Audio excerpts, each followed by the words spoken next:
My name is Ian. I work at the Fort Worth Public Library in the Panther Lab Makerspace, and every second Saturday of the month we have our Maker Showcase. Due to COVID-19, we've had to move everything into a digital space, and actually COVID-19 comes into a big factor for today's Maker Showcase and their talent. Let's go ahead and say hello to Ira and Elizabeth.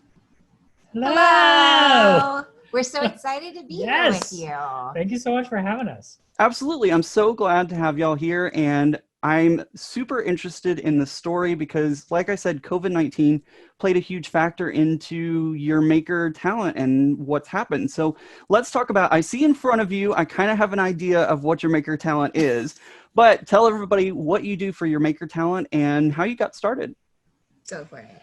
Our maker talent, or Maker hobby. Yes, hobby. Sure. Is DJing. We play music. I mean, it really for ourselves, but we also have been streaming the DJ sets that we've been playing, and making kind of a channel out of that. I guess we're on the internet. That's what we do.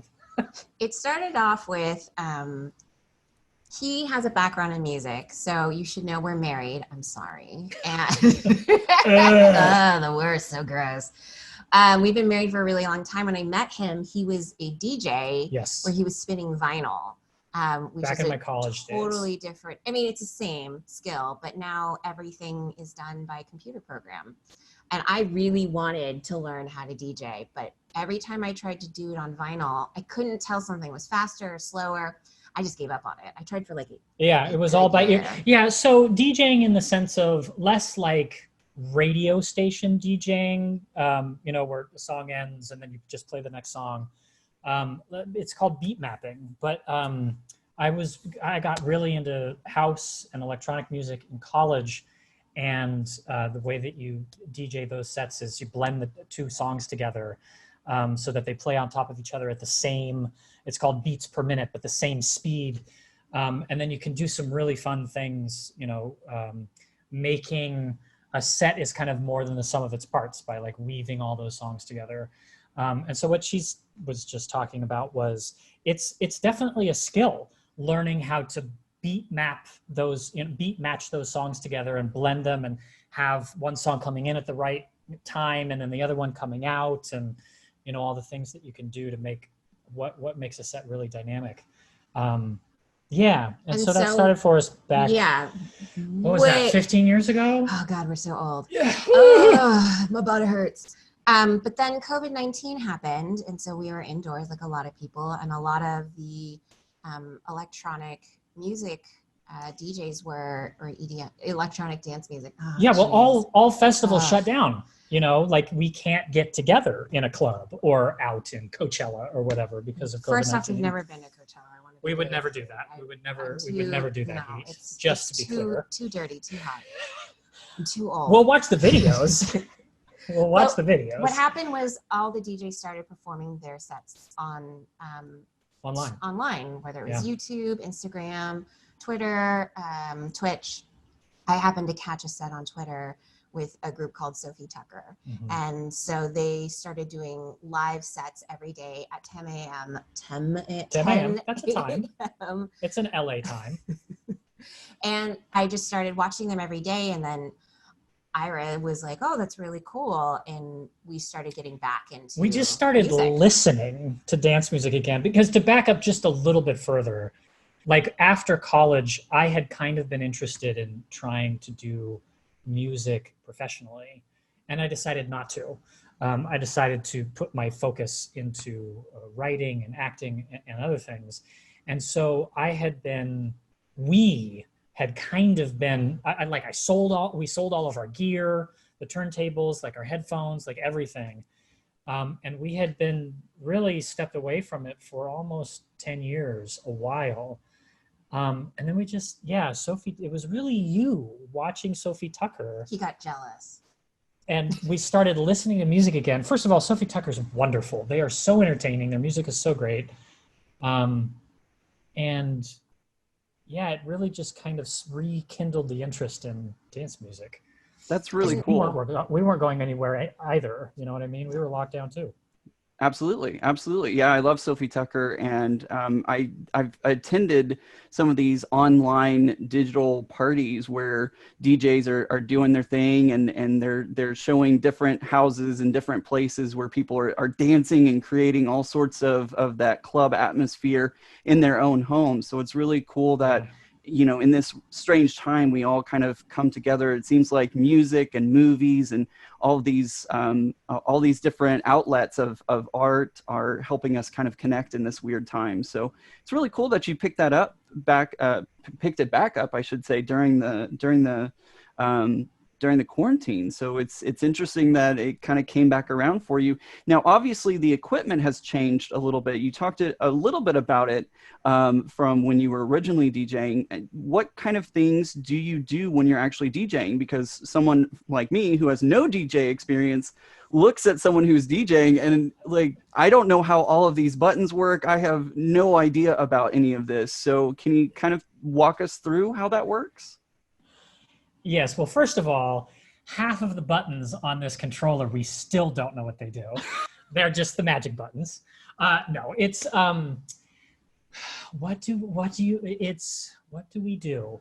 I guess to say, first of all, what we have is what's called a controller.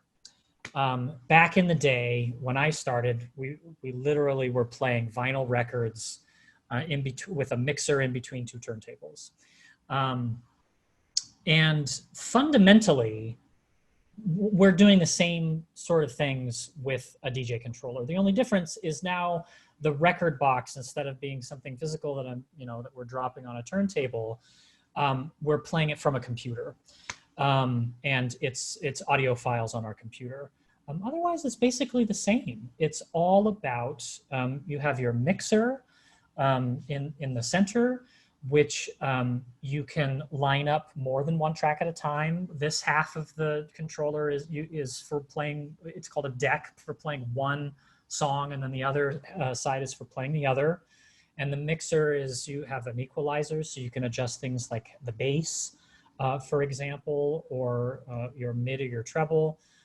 You've got volume faders, so you can adjust the volume up and down.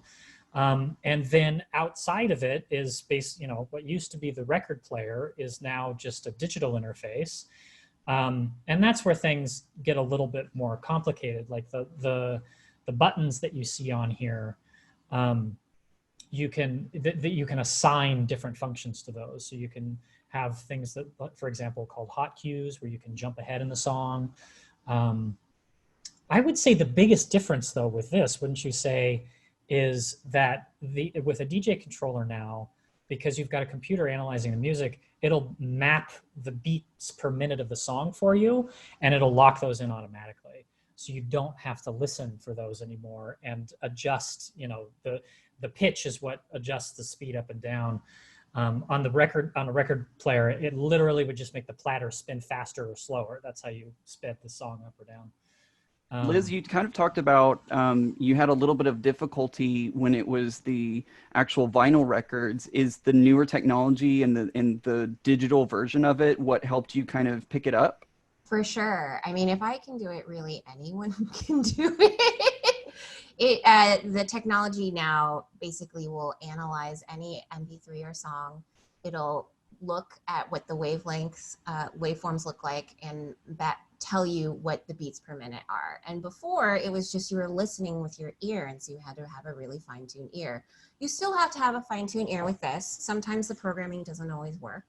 But this allows you to, for me, I'm also a very visual learner, and the way a lot of these interfaces look on your computer screen with these programs is you can see exactly 128 beats per minute. And then I can look at the other song, and there's a thing on this thing that says beat sync, and I don't have to sync it. The computer will do it for me. The program will do it for me. It's now just becomes this really fun thing of playing with fun music. It's like, making your favorite mixtape or CD for all of us old people, or playlist. We'll go there with you playlist. go. Yeah. So, you get to choose. To be fair, we were also a little old for tapes. Like, they were still around, but I had them. We had tapes, but we were very young when tapes were around. But now you can compile your playlist, and what Ira was talking about earlier, which was interweaving the songs. It's really fun because you get to make almost like your own song in between two songs. So you take the ending of one song and the beginning of another, or the middle, or whatever, however you want to be in that track, and weave them together. And it becomes a very exciting adrenaline high of creating in the moment in a very short period of space. It is something new. Yeah. And playing with it this way, it is different every time. It's different every time because it's being done live on the fly. Yeah, it's magic. Absolutely. It is magic. It is. The DJs, I'm truly like astounded every time they put something out there. And it's also interesting because you say that there's something different each time you mix songs, or they're never twice the same. But it's interesting because a lot of DJs kind of have their own signature in how they mix things, or something like that. Is there a signature that you have, or something that you kind of like to play with whenever you're mixing? I have one. That's a great question. Yeah. It's called, okay. Yeah, we got a name for it. There's a name for it. This is not official. This is just the name it is in our household. We call it Slammin' Salmon because our dog Coco has a can of food called Slammin' Salmon. I think it was Jammin' Salmon. Yeah. But anyways, misspoke. It was Slammin' Salmon. Anyways. Yes, inspired by our dog's food. And so the idea is, when you slam a song in or out, you're basically taking the fader of one song and immediately pulling it all the way down to zero, so it completely exits out of what the listener is hearing. It's a very noticeable transition, intentionally so. You're slamming something in there so that the listener is like, oh, something new. That's slamming something. So embarrassed. That's slamming Don't be. It's great. I love that. That's probably, for me, I feel I have this imposter syndrome right now, if we want to talk about that, of like talking to you about this, because we just started playing in like around my birthday in May. And there's still so much I have to learn and want to learn. And I think that's also the fun about picking up a new skill of making, right? Like whether it's graphic design or quilting or knitting or card making or sound design, there's always something interesting to learn. So while Slammin' Salmon is currently my favorite way to get out of a train wreck, meaning I have two songs. Yes, this is another term. A train wreck is when you have two songs that just are not working and it's bad. It doesn't sound good. It sounds real bad. There's a transition where it's just, this is not working. There was a bad idea. And you slam a song in or out. That's my favorite way of getting out of a train wreck. Well, but it's also a legitimate transition. It's not just for train wrecks. Like there are definitely times where it sounds great to slam a song, just to validate the Slammin' Salmon. Thanks, babe. Oh my gosh, that's so awesome. And I would probably have to do that a lot because I'm sure I would have a lot of train wrecks. But anyways, we'll move away from that. Somebody who's watching this interview might think, okay, we're talking about DJing and music and whatnot. That's not something that's tangible. I can't really touch music. I can't. How is this a maker skill when it's something it's not woodworking, it's not 3D printing or anything like that? What would you tell them, or what would you say to them that, yeah, this definitely is a maker skill or a maker program? Well, there is something maybe not tangible that you can feel in your hands, but there is a product to a set, which is the recording of it. I would say that the most engagement that we get actually from the sets that we record is from people listening to them or watching them, mostly listening, but after the fact. So there is that. But this is what I would say, Ian, and it comes back to something that you said earlier, which is the community aspect of this, which is that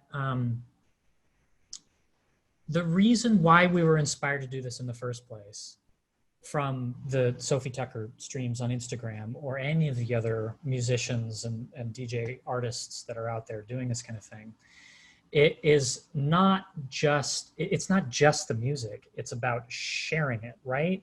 It's about community. It's about interaction. It's about all of those videos that we can think of the people that are getting together on their webcams to dance and move and be a part of community. And if there is a magic to music and DJing specifically, I really think it's that. It's that it brings us together, and we crave that, pandemic or not. And it is definitely scratching an itch and fulfilling a need I have to see those people doing it.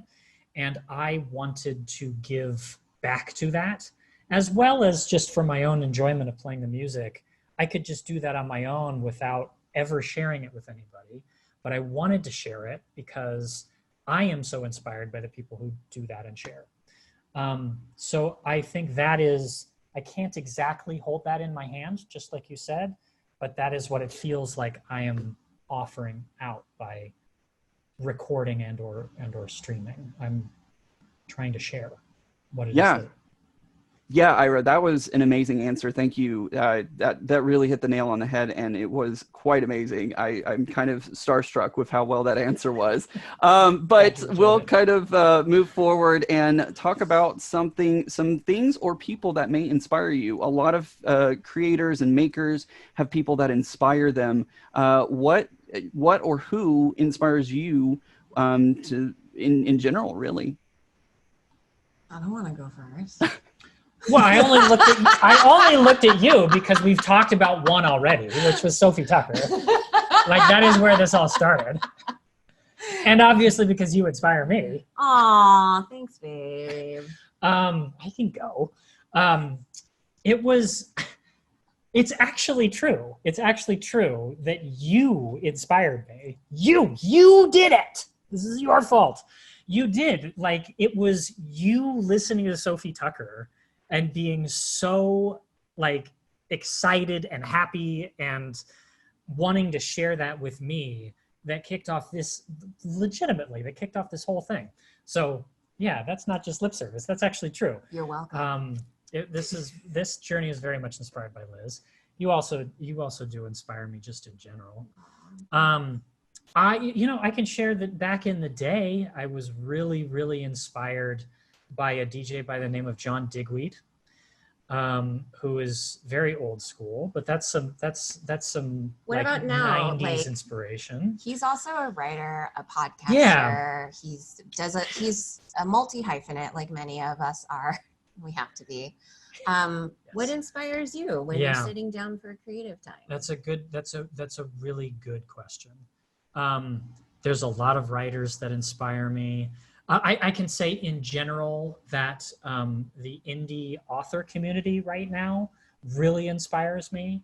I have a book that I published myself that I would not have done without being inspired by that community. And there are many, many authors that inspire me from that community. What about that community inspires you? Can you be more specific? Yes, I love Liz that you're taking my job. I'm supporting. Okay, all right, we'll go with I want to be like you. Perfect. We just want to be like you. What about the indie community inspires me? It's very much connected to what we do with this, which is I'm always very inspired when I see people that take their art into their own hands. And do what they want to do with it without asking for permission. And I don't mean like copyright or any of that. I mean permission in terms of opening up your art to the world. And that is the heart and soul of the indie community, which is if you've written a story that you love, press, publish, get it out there.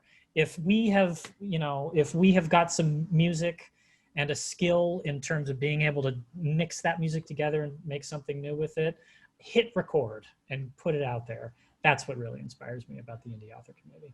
That was really good. That's awesome. Yeah. That's High five. Thanks. Now, Liz, we kind of talked about what Ira does when he's, because this is a hobby for y'all, but what do you do for your quote unquote daytime job? I'm an actor. So right now I'm currently unemployed. I'm sitting on that breadline, just like a lot of other Americans are. I was sitting here to listen to you talk about it, about what inspired you, and you mentioned Sophie Tucker. Sophie Tucker does inspire me. They're always really fun, a lot of energy. They play really fun music. But I was thinking about creatively, both in my acting, my day-to-day life, as just like a human being just trying to survive a pandemic. And then, you know, stuff like DJing. I also, I did want to also pay tribute to Ian. He and I met because we both are paper crafters. Yeah. I love card making, planner stuff, stamping stuff. I'm into fiber art, all that sort of stuff. And I was trying to think, like, what if I could boil everything down and be like, what really inspires me? I thought of two things. One was, besides community, it's seeing other people share their artwork on social media platforms like Instagram. That's really inspiring to me. The other thing is really, here we go, is my therapist. My therapist really inspires me to take the time to work on myself, to look deeper, to, you know, want to be a better human being and continually just try to up the ante for myself. Like, it's hard. We're all born into this world. We all have traumas that we're trying to live with and survive through. And I feel like for me, a couple years ago, I had this great big depression about my own creativity, specifically with paper crafting. I know we're talking about DJing, but I think it's the same thing. It's when you're super depressed and I remember opening my craft room door and then looking at it and then just shutting it. And I can see me doing that with this if I'm super depressed, looking at this deck, putting the cover on and being like, okay, bye, see you later. And part of reigniting that creativity, and again, you're talking about imposter syndrome, right? And having that faith in myself and that what I want to say through however it comes out, whether it's fiber art or DJing, is worth doing for me and not for anyone else. And honestly, that was really inspired by therapy and taking care of myself. It's self-care in a way that no one, it's not like fun. It's not a day at the spa or getting a massage, right? It's doing the homework upstairs and then going to your dentist or like getting a physical. So yeah, this is self-care. Yeah, 100%. 100%. Quilting is self-care. Yes. Doing graphic design is self-care. Singing is self-care. And you also, the other thing I was thinking about is like, people are always like, Liz, you should sell your cards. They're like, you guys should DJ weddings. And it's like, no, terrible idea. You don't want to sell your wedding. But it's more so, it's not the point. It's not the point. We don't, I feel like a lot of Western cultures want to monetize hobbies. And part of the maker experience, I think, is finding your own expression through what you're making and having it just be for you. You don't have to monetize. That is enough. Yeah. Unless you want to monetize. Yeah, obviously. Sure, then go for it. Absolutely. But it doesn't have to be. Yeah. Yeah, absolutely. Those are some great words of wisdom, and thank you very much for sharing them with us. That's really, really great, and a great way to put the maker community. You know, it seems like these maker showcase interviews always somewhat end up in that kind of philosophical realm, and it's amazing how many times that happens as we're going along with it. But it's so true. There's so much there.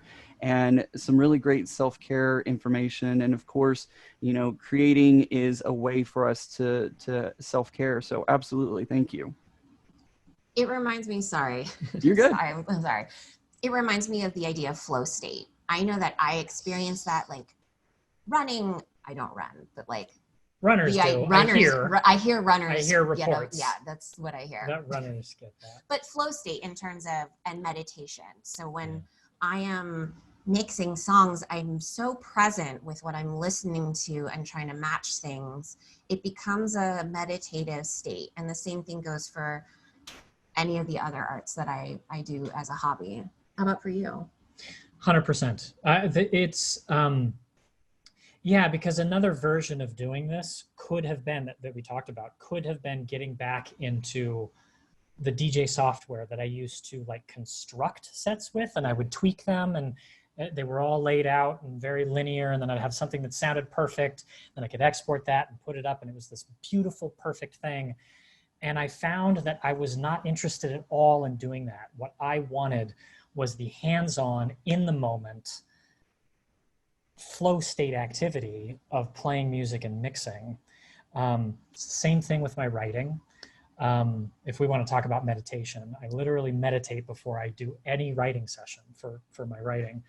And it's to get into the moment where the governor in my head is turned off, the critical voice is turned off, and I'm able to just let go into the moment and just exist. It feels like floating to me. Like flow state is a perfect word for it. And I get that out of this. I also like making mistakes. Like I live with anxiety and depression. Hello to everyone else out there who has it. We see you and we're holding space for you. But I know for me, when I make a mistake in, for instance, acting in my job, it's upstairs, it's very, very bad. But when I make a mistake here and I'm in this flow state, it's a time to be creative. It's a time to see what I can do or just train wreck it. Right. It's low stakes. Yeah. There's nothing on the line. It doesn't matter. Absolutely.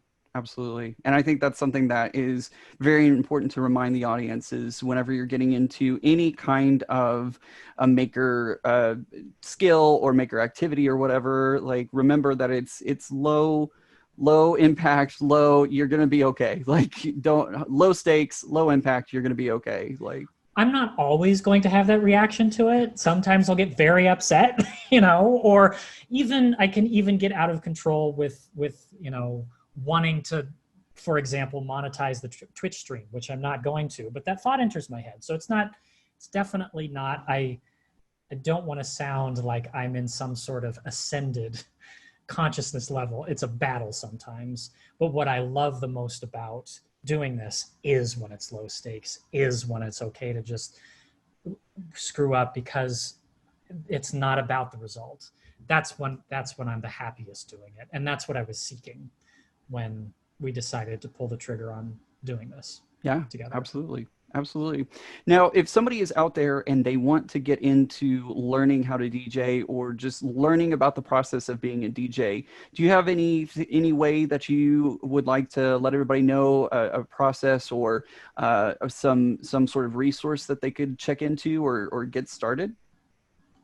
YouTube. I learned everything. For real.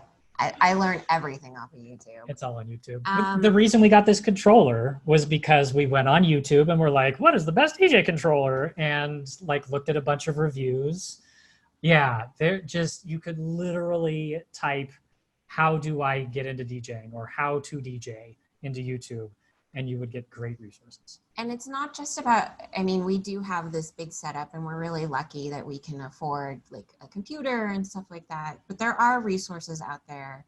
You just have to. Yeah, there's very inexpensive versions of this equipment that very accessible. It's the barriers to entry now are so much lower than it used to be. Oh my God. The mixer was $1,000. The turntables were $1,000 a piece. It was thousands of dollars to get into DJing. And then the records were $10 a pop. You can get into DJing now for very little money. It's very accessible. Yeah. That's especially awesome. If you have music on your computer already. Mm-hmm. Which I think a lot of people already do at home. I know I have way too many songs in my computer, and we won't even get into that. But guys, I want to thank you so much for talking about your maker journey and letting us take a peek into your maker world. So thank you very much for joining us and kind of sharing everything with everybody.